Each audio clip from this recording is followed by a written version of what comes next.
Essa noite eu tive um sonho. Não sei dizer ao certo se era bom ou ruim, mas eu sei que eu não queria que fosse real. Era uma tarde amena de outono. Eu não sei explicar como eu sabia dos detalhes, mas eu inconscientemente os percebia. Eu caminhava por um pomar carregado de pêssegos. E não acho que o tempo corria naquele mundo como corre aqui. Eu lembro da sensação do sol sobre o lado direito do meu rosto, enquanto eu estava parado arrancando um pêssego. Eu não sentia calor nem frio. Era como se eu estivesse também no estado letárgico. Eu me sentia... Eu não sei dizer quantos dias eu fiquei ali, na nossa contagem de tempo, mas o sol continuava no mesmo lugar, a mesma temperatura, o mesmo vento seco. As nuvens não se moviam 1 centímetro, e não lembro se eu o fiz. E apesar de continuar com meus pêssegos, eu não me saciava, mas também não tinha fome. Os pêssegos eram suculentos, mas não tinham gosto. Essa era a perfeita sensação que permeava o lugar e a mim. Eu via, sabia, deduzia, sentir, mas eu não vivia a plenitude daquilo que estava diante de mim. Lembro que a uns 10 metros à minha esquerda havia um pássaro. Eu tinha certeza que ele estava ali cantando, mas também não havia som. E foi quando eu comecei a me arrepiar. E talvez essa tenha sido a primeira resposta do meu corpo diante daquela situação da qual eu achei tudo muito estranho. Então o sol sumiu do meu rosto e eu me virei para ver, havia um homem parado ao meu lado, negro. Ele bloqueava o sol enquanto eu comia um pêssego. Lembro de perguntar: Senhor, qual o seu nome? E para o meu espanto, um mar de vozes ressoando nomes começou a se ouvir naquele local. Havia centenas de pessoas espalhadas, todos negros.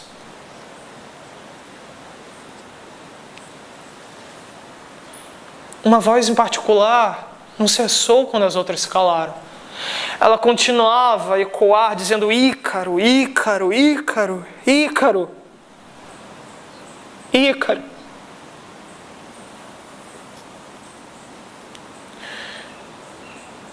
Era a minha voz.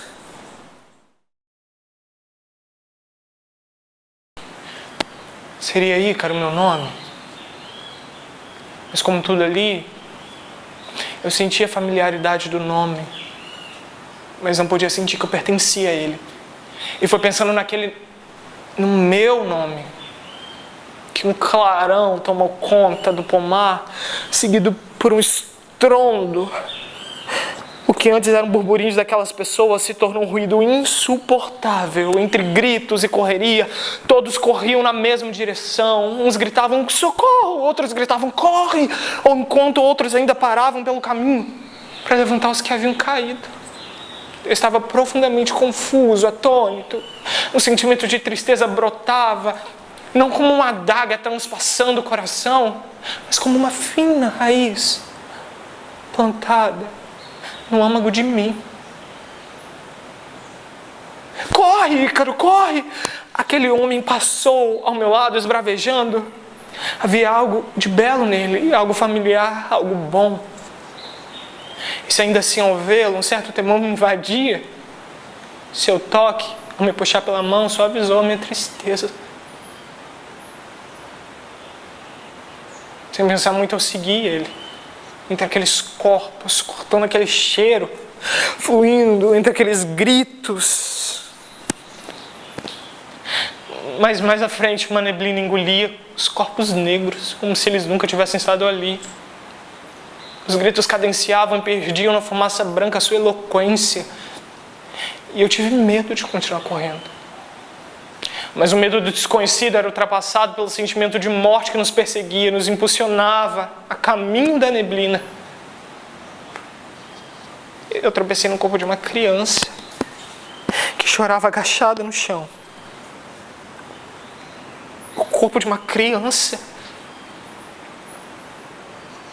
O seu choro soa como uma alma acostumada com a dor, mas que ainda assim reivindicava o seu direito à paz. Cada lágrima um protesto.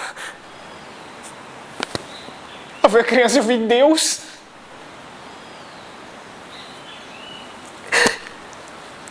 Eu tentei agarrá-la, eu tentei salvá-la daquela agonia, mas eu fui empurrado pela multidão.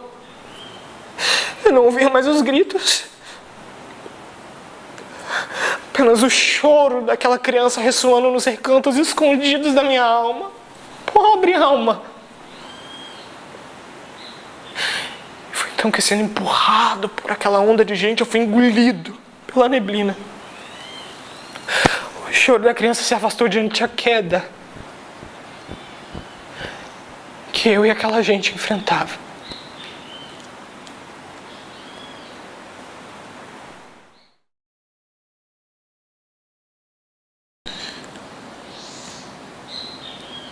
Mesmo enfraquecido em face à queda, me agarrei às raízes de um arbusto que crescia nas fissuras do abismo. Eu senti o peso do meu corpo 3 vezes mais e senti o coração palpitar freneticamente. Tive muito medo. Aquela chuva de corpos negros, jovens, idosos, crianças. Eu não sei quais religiões ali despencavam, quais as classes sociais, quais as identificações sexuais sumiam no abismo. Mas eu me lembrei de Deus. Talvez Ele me escute, talvez Ele me socorra, quem sabe Ele me acorde. E num ímpeto, colocando em xeque a minha reserva de forças, eu gritei: aonde você está?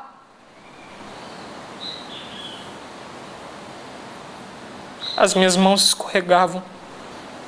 O choro daquela criança agora parecia brotar dentro de mim. A raiz de tristeza parecia ter dado origem a jardins. Não havia mais sol. Não havia mais dia nem noite. Não havia socorro. E eu ouvi pequenas asas baterem perto de mim. Quando eu olhei, pássaro que outrora pairava sobre o pomar trazia num bico um pêssego, quase do seu tamanho, com lindo voo, parado em pleno ar. Ele me encarava. Seus olhos pediam que eu agarrasse o pêssego antes que eu mesmo caísse. Que ignorância inocente do pássaro, eu pensei. Se eu solto uma mão, eu logo caio. E como se ele lesse os meus pensamentos, ele chegou pertinho da minha boca. E agora parecia dizer: agarre com a boca. E eu fiz.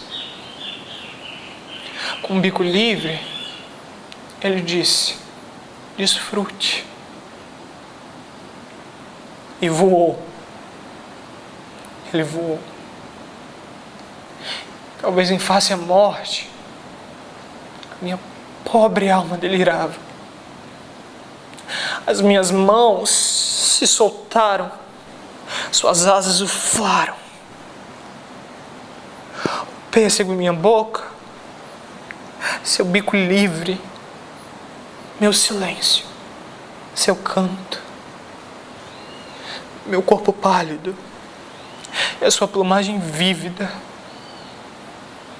Eu caí em direção às trevas. Ele brilhava ao sol. Eu ordinário, ele mágico. Eu morte, ele vida. Ele voava.